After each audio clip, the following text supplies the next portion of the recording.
Okay, hey everybody, how you doing? You good? Everyone looks so beautiful. How are you guys feeling after the show? Good? Was it a good experience? Awesome. Well, we're super excited to be here today to have a discussion that I think is going to be really beneficial for all of you. For those of you who don't know, I'm Diandra. I'll be your moderator today, and I'll let you guys go ahead and introduce yourselves. All right, I'm Dijon Talton. I was also one of the hosts of the Diandra, but I'm also an actor and a director and a creator. My name is JRich. I was a designer at the Amazing Experience, and I designed shoes. Hi, I'm Datari Turner. I'm a film, television producer on my own production company. Used to model 20 years ago. And we'll talk about that for sure. So we brought all these amazing people here today to give you guys a little perspective on how networking has gotten to them to where they are now. So the number one question we get from you guys when we talk to you on the phones and we're trying to get you to sell the tickets is, what is the takeaway going to be? And really, obviously, it's the coaching that we give you, it's the photos that we give you, it's the experience on the runway, but the number one thing is networking. This is an experience to meet people and to broaden those networks so that you can, have a bunch of opportunities after. So I guess my first question for you guys is, what point in time, or how has networking contributed to your success now? Networking is it's a weird thing because you don't want to seem thirsty. You don't want to, even for myself, I'm kind of an introvert, so it's hard. But I think the best way to network is when you do work with people.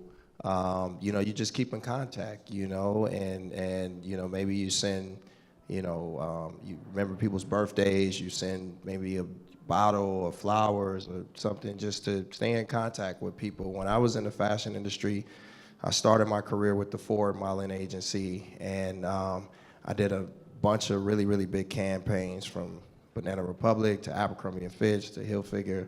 And I would be meeting all of these fantastic people and very successful people, rich people in music and TV, and they all liked me, but I always tried to figure out, how do I make this work for me?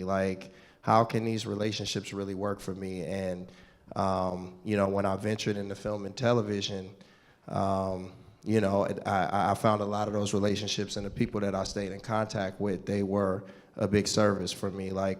Just one quick example, I went on tour with Jay-Z in 2006, and we shot this Rockaware campaign around, his Kingdom Come tour. So it's myself, Zoe Saldana, LeBron James, who he was mentoring at the time, and we traveled all over the world, started in South Africa, went to Dubai, went to, Thailand. And, I kept in contact with LeBron. I kept in contact with everybody. Fast forward to last year, I executive produced a series with LeBron called Shut Up and Dribble for Showtime. We just got nominated for an Image Award. And had I not kept in contact with LeBron and with his people, I wouldn't have been able to produce that series with him. So that's just one, way that relationships work. Just stay in contact with people. Yeah, I have to agree as well. I come from reality television. I'm not sure if you guys ever saw a show called Real Chance of Love on VH1 about 10 years ago. But that was my big claim to fame. I was all over the place, hosting parties, doing all these things. And I always wanted to know what I'm going to do next. I moved to Los Angeles. I started, connecting with everyone that I met at all the parties. And now I'm in this new circle of friends. I'm meeting all these celebrities. And I never knew what I was going to do with those contacts. So then we fast forward 4 more years, and I started an online store. And I didn't really sell too much. I had jewelry and stuff, and I was giving to all my friends, but I wasn't making a ton of money. And then one day I woke up and, you know what? I'm going to start a PR firm, and I'm going to use my PR contacts and all the people that I've met to now give services to brands, and I can now pass these clothing items on to all my friends that I've met in this industry for the last 5 years. And then after the contracts would expire, I'd be like, okay, now you guys don't need me anymore because you guys are a major brand already. And now what am I supposed to do now? I'm just going to sit here and not make money? No, I opened my own online store. So now me and the brands that I was working for are now competitors, and now they're trying to be me. And now it's crazy. I've had everyone from J-Lo to, God, all the good sisters. I've had 1 million people, Beyonce, a lot of people in my shoes, and it's all because I've been connecting the dots and keeping the connections open with all the people. And I would say they're natural, real connections and not people that I'm just trying to kiss ass, or like people that I actually like really genuinely love and care about. And people who support me in this business, I will always support. And I feel like it's very important to always keep your contacts close to you, because you never know where you can take it. And back with your celebrity placement thing, I had J-Lo's manager that I've known for like 4 years before I even had a brand. And one day I'm like, you know what? Can I please ask you to give these to J-Lo? And he did. And she wore my shoes last October for the AMAs. So that was pretty crazy. So I think you guys should kiss all, make sure you keep all your connections very close to you. I think what she said that's really important is making sure to be able to connect the dots. I don't think there's one exact way how you can properly network, like from being an introvert to being an extrovert. I think play to your strong suits. I have a friend who went to a director on Instagram and DM'd him and got a lead in a movie a couple months ago. I haven't had that story. But I've worked with the same filmmakers so many times. Ava DuVernay 3 times, Datari twice, Ryan Murphy 3 times, Lena Waithe 2 times. So it's really about not just who you know, but who knows what you can do. So putting yourself in position to be able to show your talents and show your skill sets in a place of excellence. So many times we get so hasty to want to walk into a room or go into an audition or be seen, sometimes prematurely to when we're ready.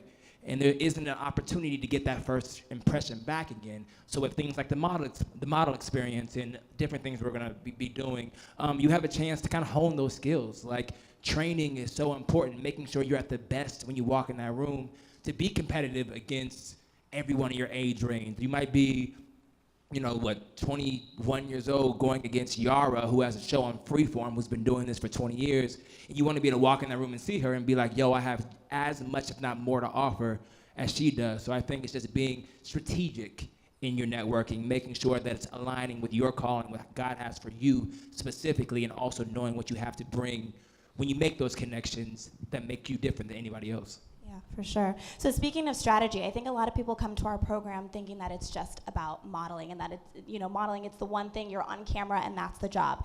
When in reality, there's so much more work that goes on behind the camera. So what tips do you guys have off camera or off the runway that you think have contributed to your success or your projects now?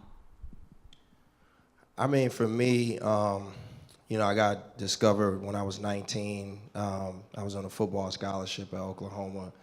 And I never I never thought I would be in the entertainment business, but I ended up winning this competition that this woman asked me to say. I mean, that doesn't happen today because of social media. This was like the late 90s. But once I got signed with Ford and I started working a lot, again, one of the things that I always did was send personal handwritten thank you cards.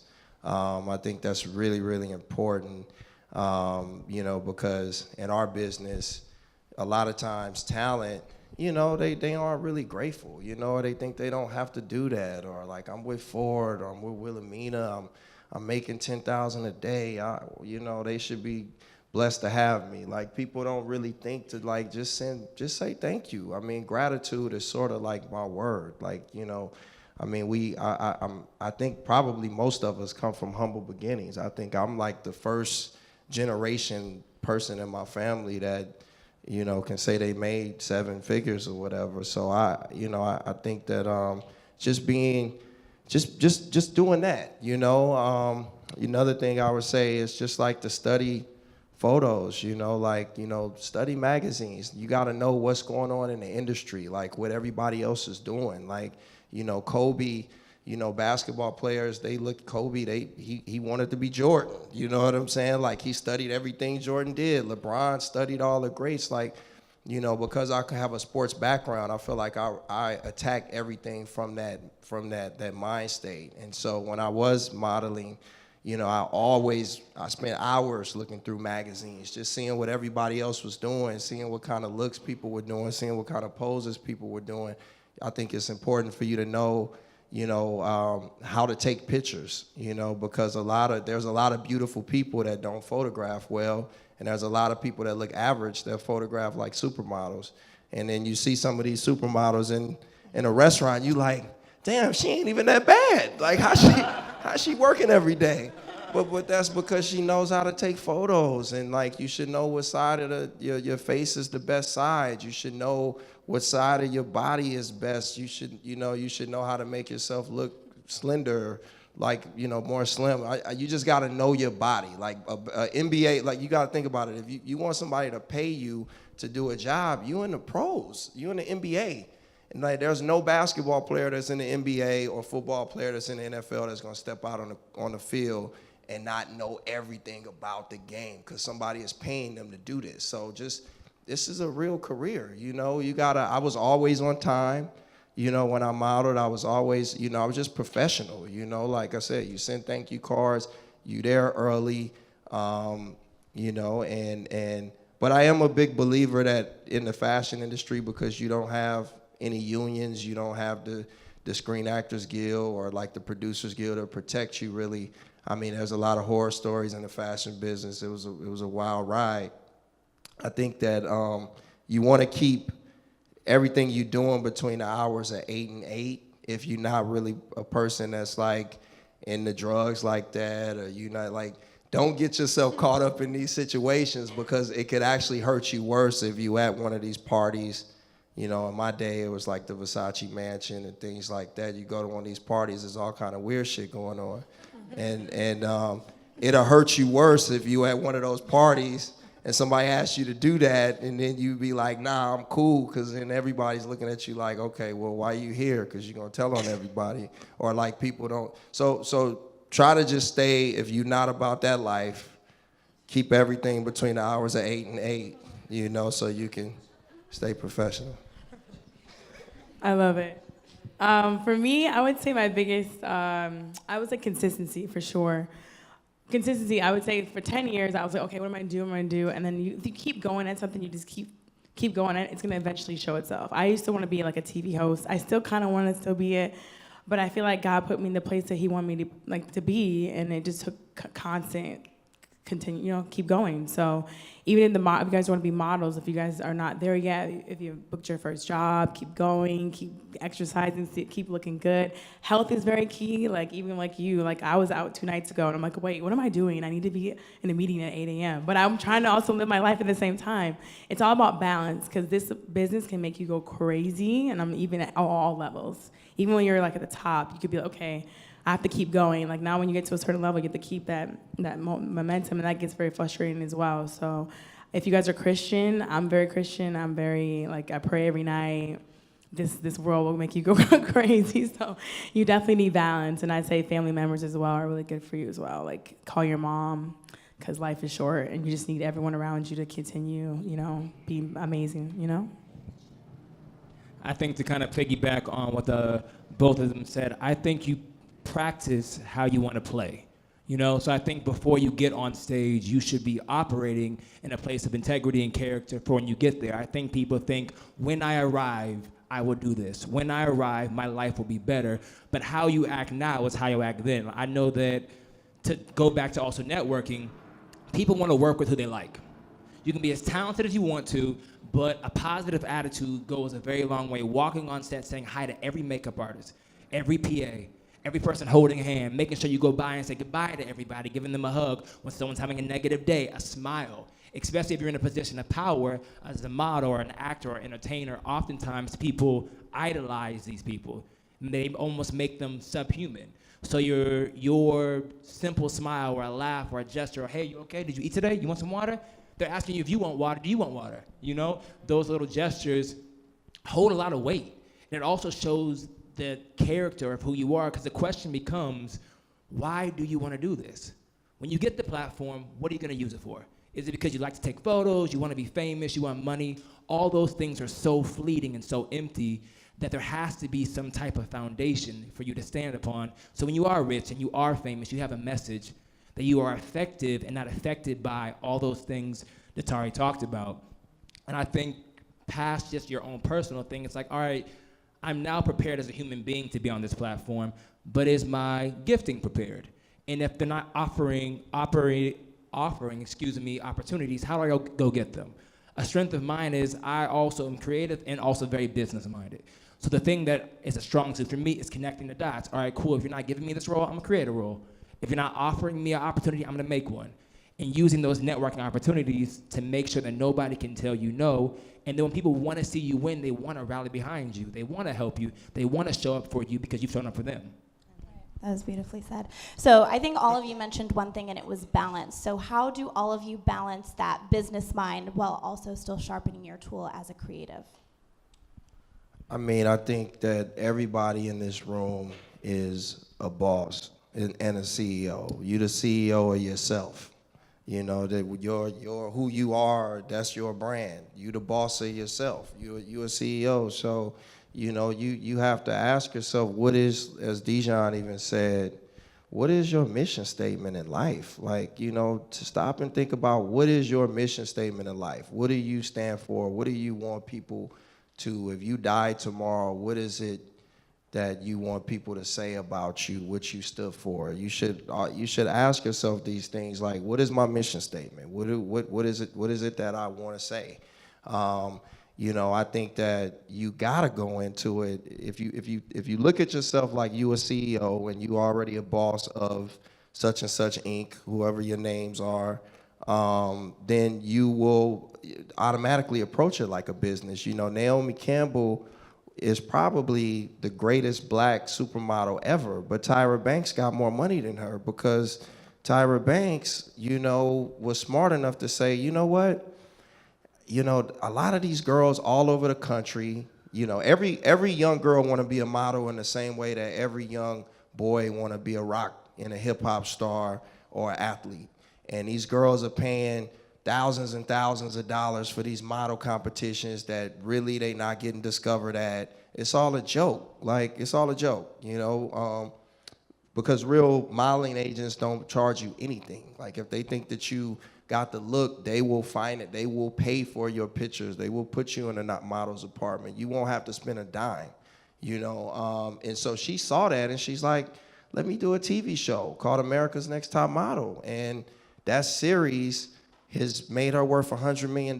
Like, that series is, in every country, they have a version of America's Next Top Model. It's Australia's Next Top Model, it's France, and she the executive producer of all of them. And they have the Tyra Banks of that country hosting those shows.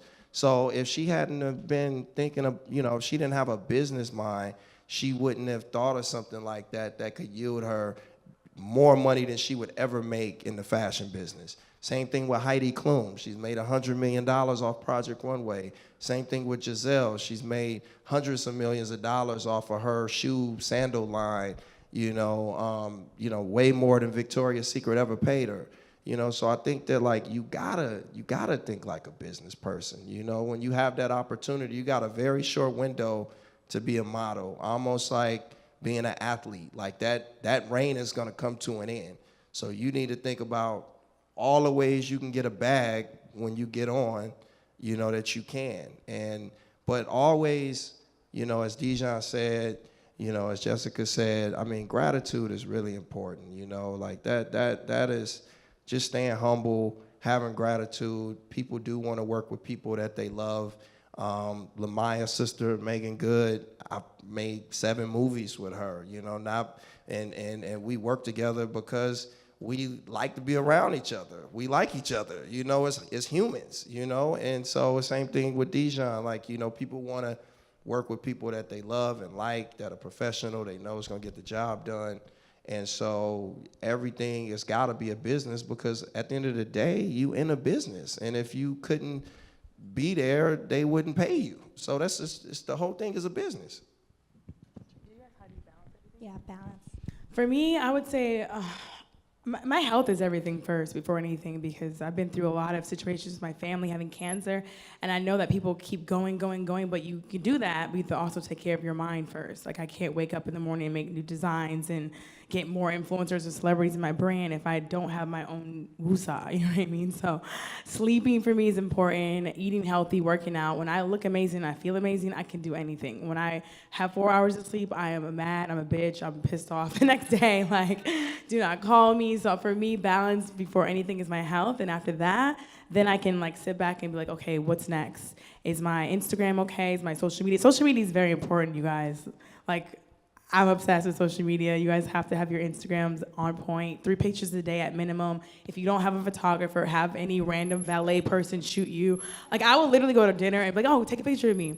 I'll give them a tip, $5, just to take like a full photo shoot in front of like Mastros. You know what I mean? I do this on the regular, so I think social media is very important. If you want to work with somebody like I know a lot of people want to work with like brands like Fashion Nova and all these people, DM them. Be like, hey, I'm new to the game. You don't have to pay me anything. Just give me free clothes. I can promote content for you. And this is going to keep your followers going because that Fashion Nova will not repost you. Hey, DM me. I need girls all the time. So DM me. I'll give you guys free shoes. But no, it's all about your Instagram and your following and just your presence in the world. And Instagram's number 1. So those are my top 2, health and Instagram. I'll piggyback that. I kind of separate the two. To me, I feel like your actual life and your journey prepares you for the creative. Of course, you train and you take classes and have coaches, but I also think life experience, you can only give as much as you have within you. So pouring into yourself, reading books, reading the Bible, praying, whatever your medium is or connection is, that's the depth people are looking for. I have a question. Who here wants to do something else other than model? Like act, sing, all those kind of things. See, so pretty much everybody else already has their mindset past just being a model, because being a model is amazing, but like he said, it's a short, shelf life. So it's also giving yourself permission to take the shackles off of you or the boundaries. Oftentimes they would tell you, choose one, be great at this, and that is great. If you have a God-given gift, if it's modeling, if it's acting, if it's singing, hone that first, but then also be open to other opportunities, because you might want to be a model, but you might actually be meant to be a producer or a designer or an actor or a director or the CEO of a company. So allowing yourself to experience your journey and what God created it kind of for you to be. Totally. So I think you're basically saying adaptability. And I think people forget that. It's not, like I said earlier, it's not just one dimensional. You have to be ready for change. So how do you guys deal with that in your industry? Like getting curveballs, like you started Datari as a model, but now you're a producer. Like how did that evolve? How did you take what steps did you take? I mean, I believe in God. I pray multiple times a day. My faith is very important to me. That is something that keeps me balanced. I just try to let God lead the way, honestly. And being open to change, and that what you may have for yourself, God could have something better, and I didn't plan on, I grew up in the Bay Area, a place called Richmond, California, where a lot of people don't make it out, and even though it's only 6 hours away from here, might as well be in, Hollywood might as well have been in Dubai. Like it just wasn't, it didn't seem reasonable, realistic. But once I got into the fashion business, first of all, guys, fashion industry is the only industry where women completely dominate the industry. So, I was at the time when I was, modeling, I was considered to be a male supermodel. I worked all the time. But I would still be on jobs where women, I was doing Hilfiger. I remember I was making $10,000 a day. Rebecca Romaine was getting paid $1 million, and so I knew I couldn't get rich being a fashion model. I lived in New York. I was making, great money.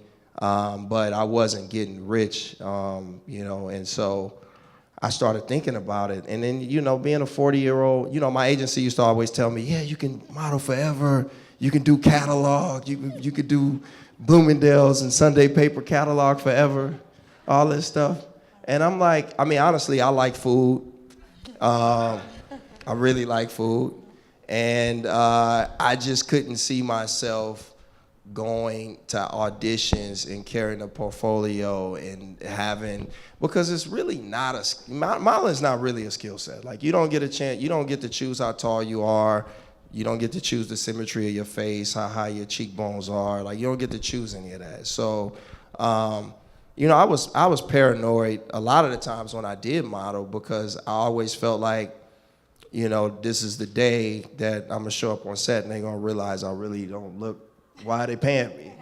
So I was paranoid about it too.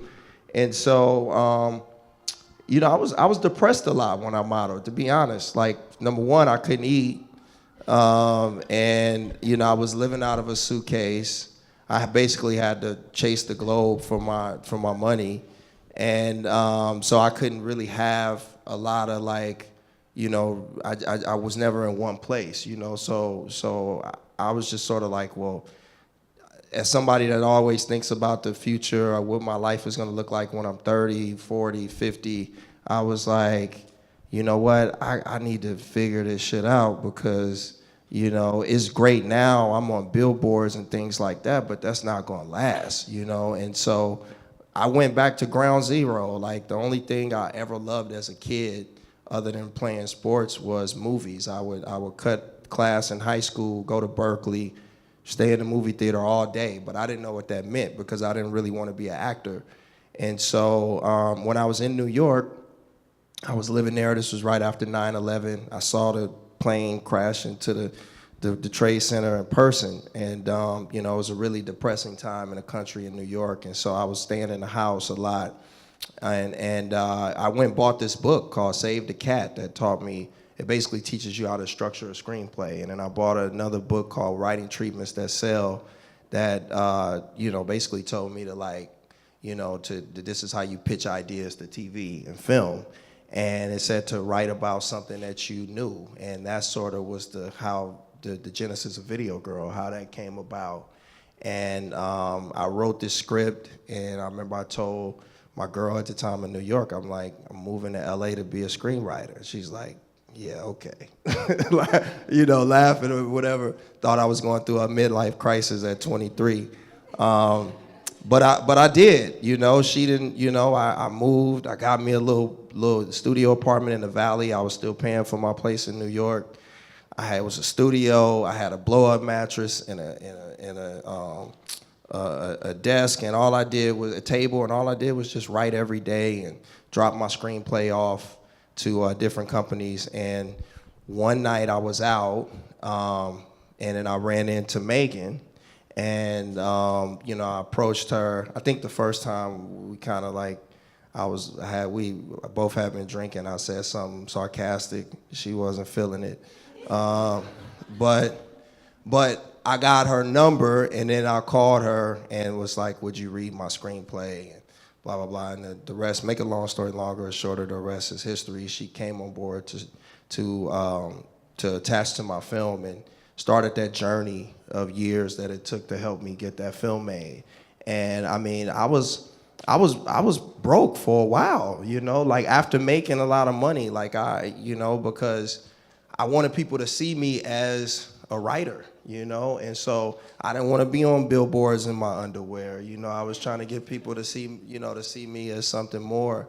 But you know, if you can stay the course and, you know, have faith and don't give up, because this business is you know, it really, perseverance is really important because it'll really test your faith. And, you know, it will try to make you feel bad about yourself, or you're not good enough, or you don't have, you know, and I'm talking too long, so I'm gonna pass the mic, but it's really, you know, just don't give up. You know what I'm saying? Don't give up. And that's the one thing I can say, because once you give up, you're no longer in the game. And sometimes it takes, you know, I'll be 40 years old in 3 weeks, you know, and I just couldn't even imagine had I quit. Like, you know, God had a whole different, you know, door that opened for me once I went through the suffering and the pain and, you know, the things I was gonna have to go through to get to where I am now. So, happy birthday! Got one too, right? I know, 2 days. Wednesday. Oh my gosh. I didn't plan on doing what I'm doing either. Honestly, I was just trying to wing it my whole life. To be honest, I didn't know what I was gonna do. But the PR, I mean, I guess that was God showing me, okay, Jess, you have the connects, which is the most important thing in this business, is having the contacts. And I'm going to show you that you're going to do this for yourself. So when the contracts got, you know, let me go, I ran downtown. I got like 10 different styles of stuff from the alley. I spent $1,000 on my website. I got like $500 in inventory. And the whole time, when I'm going to like the brand's offices, I would peep little things. I don't know why. I just knew I had to like figure out what they were doing. I don't know why God said like pay attention, but I found out what platform they were using. I snipped around to find out where they're getting their clothes from. So when it came to me opening my own store, I already knew everything because I was already snipping around to find out how they did it. So I basically did exactly what I did for them. I got this stuff from downtown, sent it to all my influencer friends. I opened my store, I think it was July of 2015, and by the end of that year, I'd already done $70,000 in sales off of $1,000, and that was just basically me sending stuff to girls, promoting JRich, and not these other brands that were paying me to do that. So I was like, oh my God, now I'm making more than I was getting paid from the PR companies, and now everything made sense now. So 3 years later, Fashion Nova started going crazy like 2 years ago, so I noticed my clothing sales started to drop. Not crazy, but just enough for me to be like, whoa, what's up? Like, why am I making as much money as I was? Because Fashion Nova, girls don't want to spend more than like $25, $30 on outfits. And at the time, I was dating this guy who had a really big flower company. He said to me, Jessica, how about you start a different brand besides your clothing? And I'm like, well, what? And he's like, trying to do shoes. I'm like, shoes? What do you mean? Like, I can't think of any shoe that hasn't been done before. So 6 months later, it came to me. I was laying in my hotel room in New York City, and at the time, clear was a very big style. So I was like, wait a minute, maybe if I do a clear shoe, I think I'll do that. But I couldn't think of which clear shoe to do. So I wore this Louboutin today because this is the reason why I started my shoe line. This exact Louboutin I had in like 15 different colors. It's my favorite silhouette, it's sexy, it's hot, whatever. But I'm like, wait, there's no clear stiletto. Like, there's no such thing. And I Googled it, didn't find it. I'm like, boom, this is the idea I'm doing. So I literally found a factory. I got one sample made. And to this day, 2 years later, this is my number one shoe. It's called the Fancy Stiletto, and it's been worn by everybody. And I literally didn't have any stock. I was so scared to buy the stock because I wasn't sure if anybody was going to really buy it. So I got one sample made. I had all my influencers, like 10 or 15 girls, promote it on their page. I took a picture of the same shoe like 14 different ways, and they all promoted it, and it was sold out, like triple sold out. I've done like 500 pair, like literally, like within the first year. So now I'm on 25 styles, like 2 years later. So it's pretty crazy. So my whole advice is just keep going because you just never know what's gonna happen. And I'm so happy that those people fired me because I would not be here today.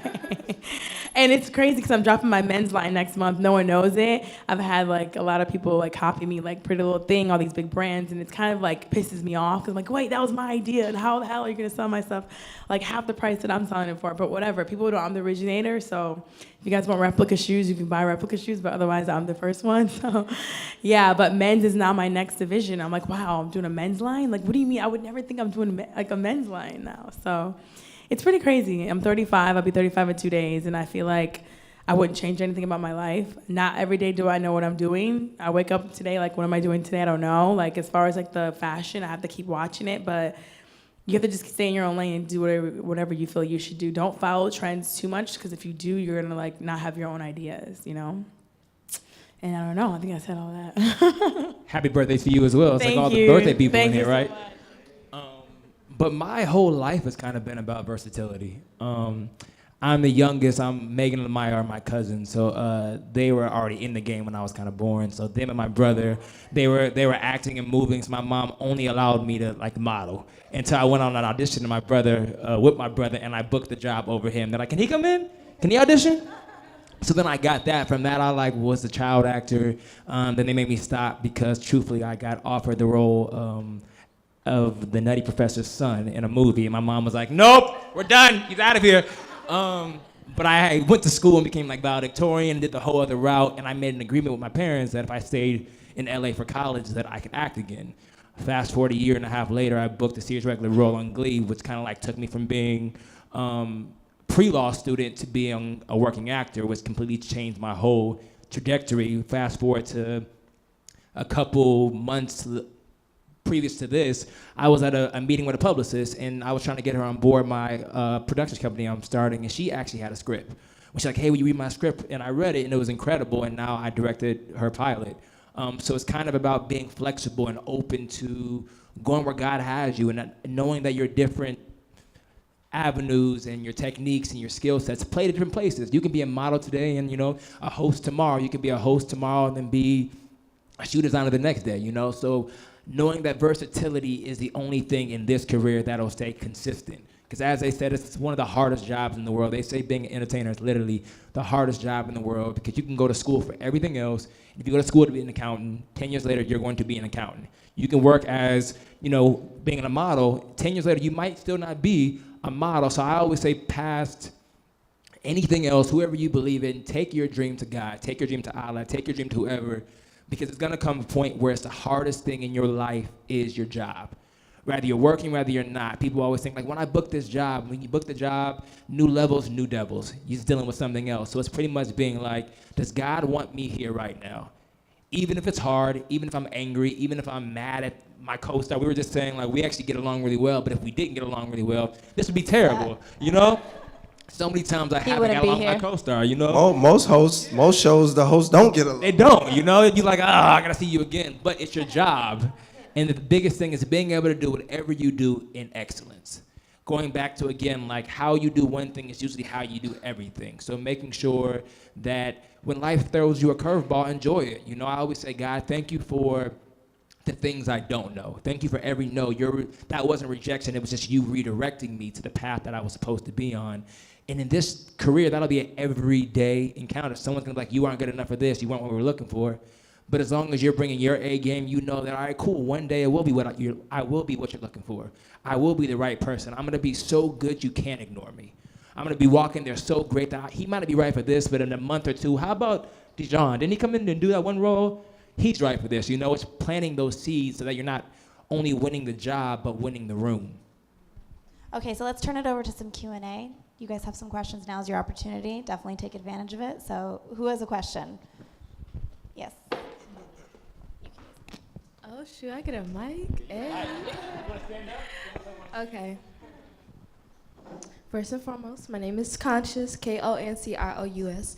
Now, my first question is, because not only do I want to be a model, I'm also a music artist as well. What is one heart-wrenching truth that you had to accept about the industries that you guys experienced?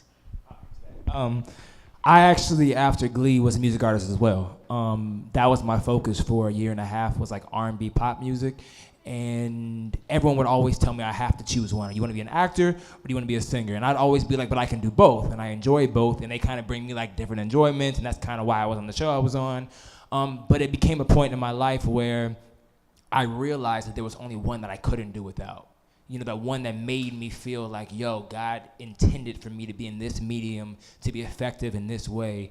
So I think the hard truth for me was being like, it's okay that your plans changed, Dijon. He changed your heart, so now change your plan. Like you thought you always wanted to do that, but you don't anymore. So giving myself permission to be like, all right, cool, I've been working so hard on this, and I might not have gotten the fruit that I thought I was gonna get, but now I'm deciding to no longer put my energy where I know it's not supposed to be. And I'm gonna give all that energy to what I know it should be, because now I'm clear about my direction and my path and like kind of what those footsteps should be. For me, it's no matter what, people will copy you. I'm still dealing with that every day, and I feel like it used to eat me up, but now I'm like, you know what? If they're not copying you, then you're not great. So I guess it's a compliment for sure. Very flattering. I think that I'm a true believer that when you first decide you want to do something, master that first before you move on, you know, because there's a lot of talented people in our business that can sing, like Dijon, Jamie Foxx, Eddie Murphy. You know, there's a lot of people that have shown that they can do both. Lady Gaga, you know, whatever. But I think that like Jamie, he waited till he won an Oscar first before he put out the music album. I think like, you know, for me, you know, when I got into the fashion business, I had to feel like I had reached the pinnacle of what I could take it. You know what I'm saying? So like after, you know, I was ranked on models.com in the top 50 models in the world, and after I had did 20 campaigns and, you know, I had been to Milan and did the whole thing, then I was like, okay, I could move on knowing that I didn't leave. I left it all, you know, on the field. You know what I'm saying? But I feel like if you try to do too many things at one time, you're gonna be all over the place. You don't want to be all over the place. It's great to show that you can do multiple things, but I think you gotta like get in the game and do well at that one thing, because that's where the relationship's gonna come. Only reason why I was able to have those relationships was because I achieved a certain level of success in the fashion as a model, you know, and then that was able, it only helps, it only works for you though if you get to the certain level. Then those relationships, when you want to do something else, people like, no, okay, he was a winner, he was successful, I can, rock with him and believe that he can probably do this. But if you just try to do too many things at one time, that's not the look. Use the one thing that set you. It's like Jay-Z was the best rapper that he could be first. Then he got into, selling Ace of Spade and Rockaware and Rock Nation and doing all these things. And Puff too, Ciroc and all that. Like, they were the best at what they could be first, and then the other opportunities came. LeBron is producing TV and film now, but he was the best basketball player first. So focus on one thing, get really great at that, and that'll give you more opportunities to do more things. Okay. Anyone else? Questions? I think. You like the closest one to me, so. Hello, my name is Brian. I was just gonna ask, when you guys are feeling really stressed out, what do you guys like to do just to keep your mind off things when you guys are just stressed out? I pray. I work out a lot. Yeah, I pray and I go to the spa for sure to just shut my phone off because I'm on my phone like 29/7 for sure. So. Yeah, I same thing. I pray. I just tell, Jesus, I trust him. I'm really big on just saying I trust you. But the other thing too is I read this thing. The Dalai Lama said this thing that by the time you get to the end of your life, you would have spent half of your life happy and half of your life sad. It'll be actually the same, like when you get to the end of your life. So I think that, we put on this earth to suffer too, like embrace the suffering, embrace the being broke. Like, that's part of your story, that's part of your narrative. You've never heard a story or biography told where somebody didn't go through trials and tribulations. So other thing, you gotta know the history too of like people accomplishing great things. Be a reader, read people's biographies, know people's stories, because that'll help you when you're going through real tough times, because I look at life every day like the Dow Jones, you know what I'm saying? I might start the day up 500 points. By lunch, I might be down 120 points. You know what I'm saying? Like, because that's how life is. That shit is a yo-yo sometime. You know what I'm saying? So it's really good to have the information and just know that, like, don't freak out when shit is going bad for you. That's part of the narrative. It's like, you got to embrace that. Like there's great lessons in failure. Great lessons in failure. And, it's like, you look at even like Star Wars, when Luke tried to be a Jedi in the second one, he wasn't ready yet. He failed. You know what I'm saying? But he came back and returned a Jedi, and he was that nigga. You know what I'm saying? So excuse my French, sorry. But I'm just saying, like, understand that, like, in every great story and every great accomplishment, you gotta suffer. You gonna fail. You know what I'm saying? But embrace it. It's all love. And get in pray, work out, and go give massages too. Do that. Thank you. Of course. One more question, guys. The last question.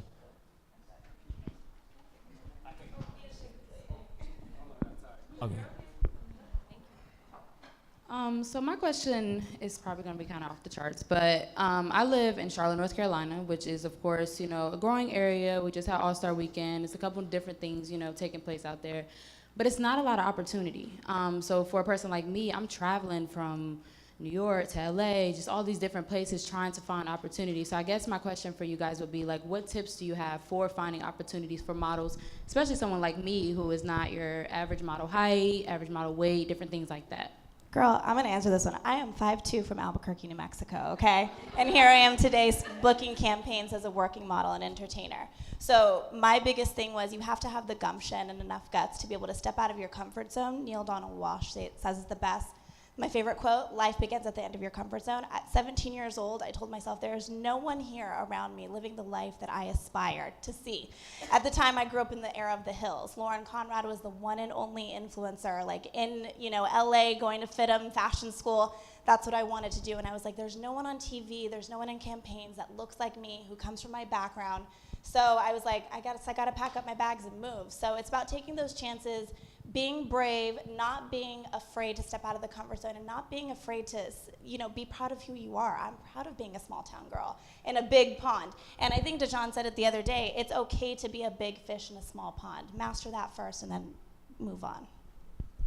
Question for you: do you act as well, or do you have aspirations to? Yeah, I'm aspiring to be an actor, but I'm really starting in the modeling industry. I've actually kind of, since I'm in a small town, taken my talents and like help people with the opportunities I have. So I've started my own small agency for models in my own town, but Nice. it's just a lot. Yeah, it's a lot. I would say, it's a different answer for that, because if you were in acting, it would be a great place to be, because the Southeast region is booming as far as opportunity, for new people.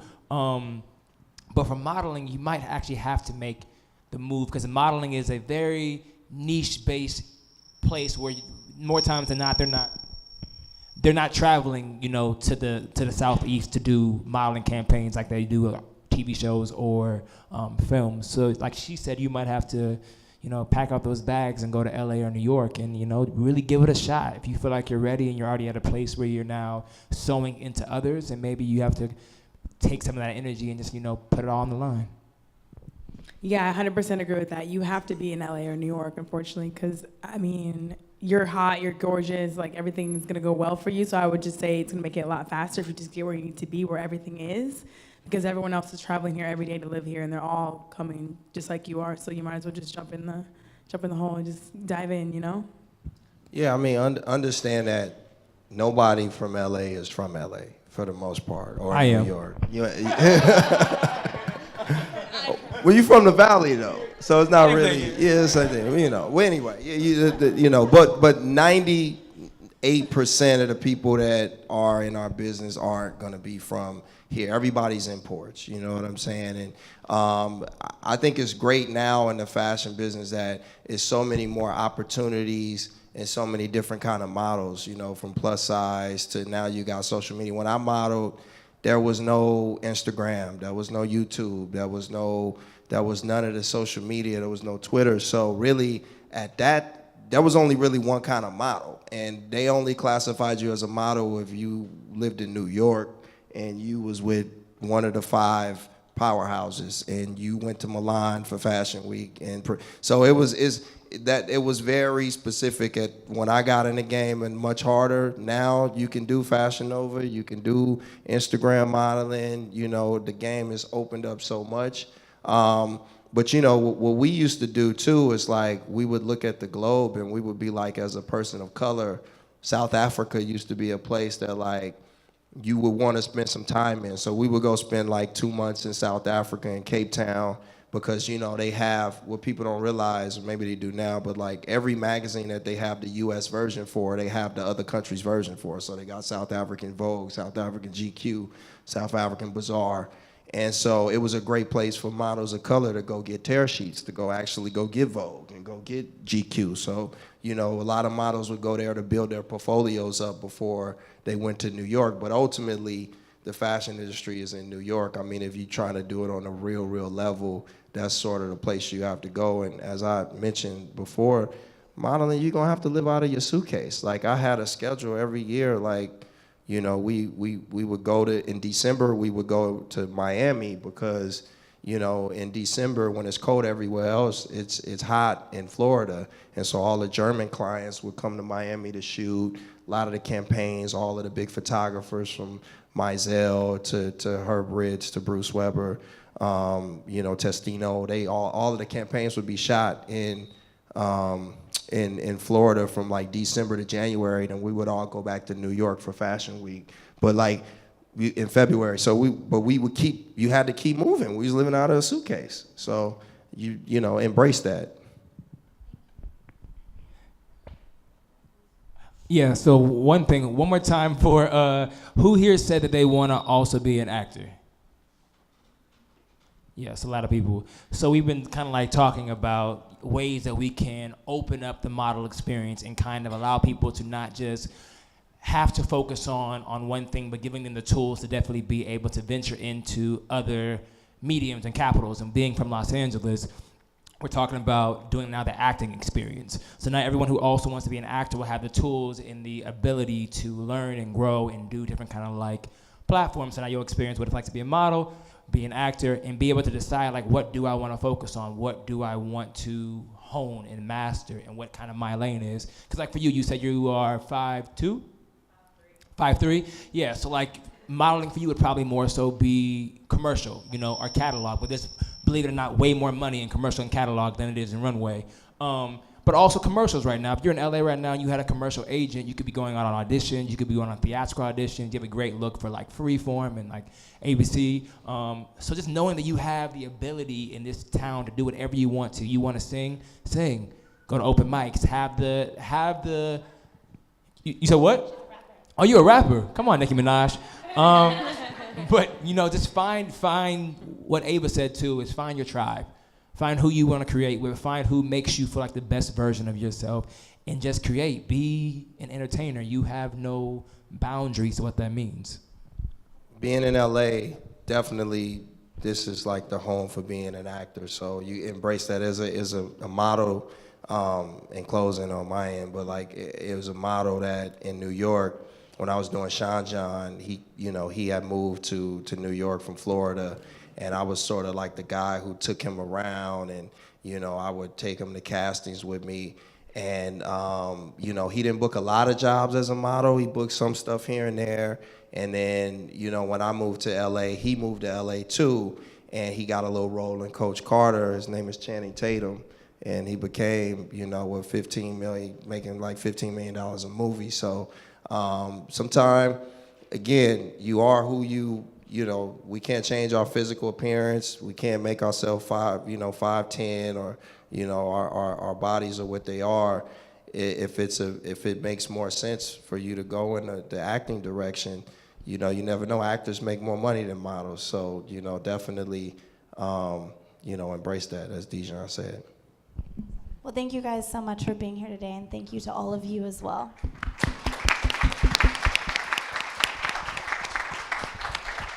Now it's time to network.